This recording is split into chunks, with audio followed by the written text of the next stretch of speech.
আজকের ভিডিওটা কিন্তু অনেকটাই বড়, তাই তোমাদেরকে বলি ভিডিওটা তোমরা একটু দেখো। কেন দেখার কথা বলছি, ভিডিওটা দেখলে তোমরা অনেক কিছু জানতে পারবে। আজকে আমরা গিয়েছিলাম পুজো দিতে। এটা আমাদের প্রতি বছর বাড়িতে পুজোটা হয়। আর এই পুজোটা এবার হয়েছে অনেকটা রাত্রিরে। আর আমার এই বছরের সবথেকে বড় অভিজ্ঞতা, কারণ আমি 14 বছরে এত রাত্রে পুজো আমি দেখিনি। 14 বছর কেন বললাম, আমার বিবাহিত জীবন হচ্ছে 14 বছর, তো সেই হিসাবে আমি বলছি। কিন্তু এটা অনেক দিন ধরেই কিন্তু এই পুজোটা হয়।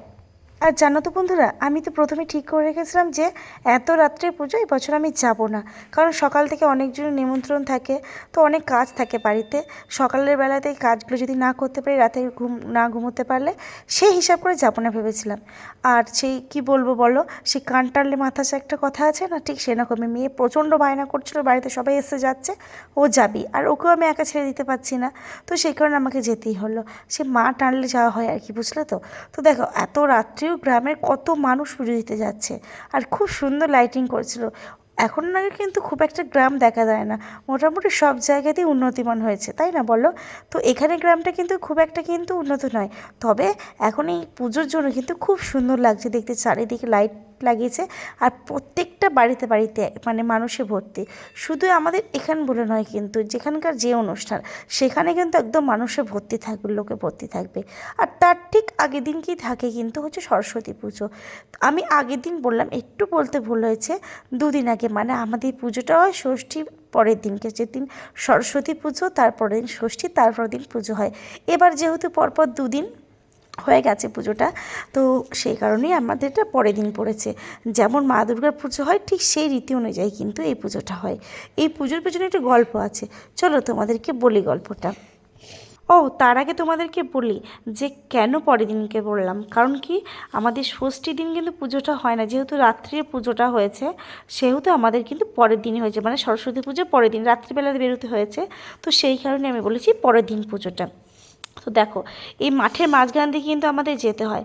আর এই মন্দিরটার এখানে আমরা যখন আসি, সকালে দিকেই আসি প্রতিবারই, তো সে কতটা সুন্দর লাগে দেখতে। কিন্তু বিশ্বাস করো, সত্যি কথা বলছি মন থেকে, রাত্রে যেন বেশি সুন্দর লাগছে।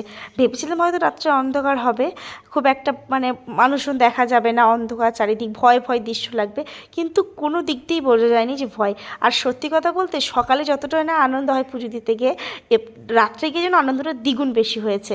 তো প্রথমে তো ভেবেছিলাম ডিসিশন নিয়েও রেখেছিলাম যাব না, কিন্তু লাস্ট পর্যন্ত গিয়ে যে এতটা সুন্দর মানে আনন্দ পাবো, এতটা ভালো লাগবে, আমি সত্যিই তোমাদেরকে মানে বলে বোঝাতে পারছি না। আর তোমরা যারা আমার বন্ধুরা কাছাকাছি রয়েছো, তারা তো সবাই মোটামুটি জানোই যে এখানকার পুজোটা কতটাই মানে আশ্চর্যজনক ব্যাপার। তো ঘটনাটা যেটা বলি তোমাদেরকে, দাঁড়াও বলি। কতটা ঠিক বা কতটা ভুল বলবো জানি না, যতটুকুনি জানি ততটুকুনি তোমাদের সাথে শেয়ার করব। তো আমি যেটুকুনি শুনেছি বা যেটুকুনি জানি সেটুকুনি তোমাদেরকে বলি। এইখানে কাছাকাছি যে স্টেশনটা রয়েছে আমাদের, সেটা হচ্ছে সাহেবতলা, মন্দিরটা কাছাকাছি।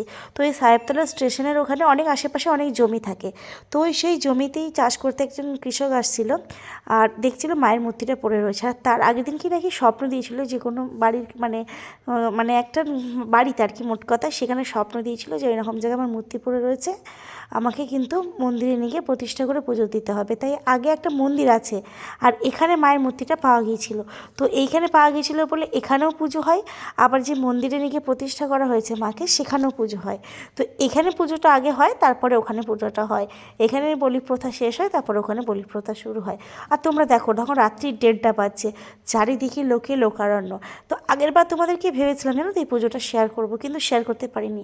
যাক, এবার আমার কিন্তু মনের ইচ্ছাটা পূরণ হয়েছে, তোমাদের সাথে শেয়ার করে নিয়েছি।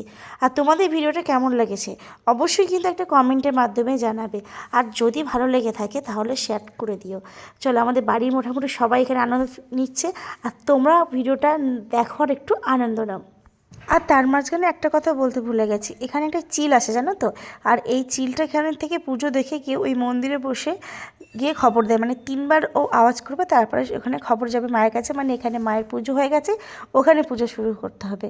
তো চলো, তোমাদেরকে গল্পটা যতটা জানি ততটা শেয়ার করলাম। ভুল ঠিক কেউ যদি জেনে থাকো এই ব্যাপারে, আশেপাশে কোনো বন্ধু আমার দর্শক থেকে থাকো, তাহলে প্লিজ একটু কমেন্টের মাধ্যমে জানিয়ে দিও।